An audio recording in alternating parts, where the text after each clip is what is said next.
Kişi voleybolçuların yüksək liqasına yekun vurulub. Gənclər və İdman Nazirliyinin voleybol mərkəzində iki qarşılaşma keçirilib. İlk olaraq üçüncülük qarşılaşmasında Neftçi və Murovas Terminal komandaları üz-üzə gəlib. Bu maç birincilərin 3-0 hesablı qələbəsi ilə başa çatıb. Ardınca həlledici oyunda xilasedici və Ordu komandaları üz-üzə gəlib. Final qarşılaşmasında rəqibini 3-1 hesabı ilə məğlub edən xilasedici çempion adını qazanıb.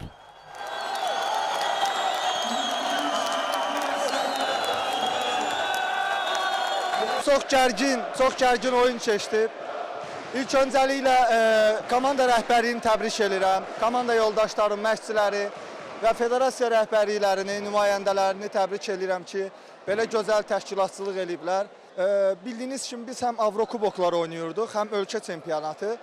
Hədəf əslində gələn ilə mən elə zənn eləyirəm yenə Avrokubok olacaq. Çünki çempion komanda Avrokuboklara gedir. Və biz ümid edirik ki, Avrokuboklarda da gözəl nəticələr əldə eləyərik. Ölkə çempionatında 5 dəfə görüşmüşük və 4-ündə qələbə qazanmışıq. Ordu komandasını təbrik edirəm, rəhbərliklərini təbrik edirəm. Çox gözəl komanda yığıblar, çox güclü müqavimət oldu. Final oyunu bildiyiniz kimi bir oyundan ibarətdir. Bunun geri dönüşü olmayan bir oyundur. Çox riskli bir seçimdir bizim üçün. Amma oyuncularıma çox sağ ol deyirəm, bunu bacardılar. Gərgin oyun oldu.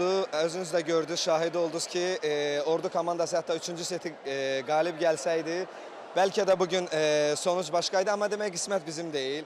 Təbrik edirəm FHN komandasını. Onlar da möhtəşəm voleybol oynadılar, mövsüm boyu az əziyyət çəkmədilər. Biz outsider qismində qatılmışdıq bu çempionata. Play-off'a düşməyimiz belə sual altındaydı, amma son 20 ilin çempionları Azarreyl, Murov, Neftçi komandalarını geridə buraxdıq, finala çıxmağı bacardıq çox mütəvazi büdcə ilə. Final qarşılaşmasından sonra mükafatlandırma mərasimi keçirilib. Qaliblər medal və kubokla təltif olunublar. Həmçinin liqanın ən yaxşı oyuncuları və rəmzi komandası açıqlanıb.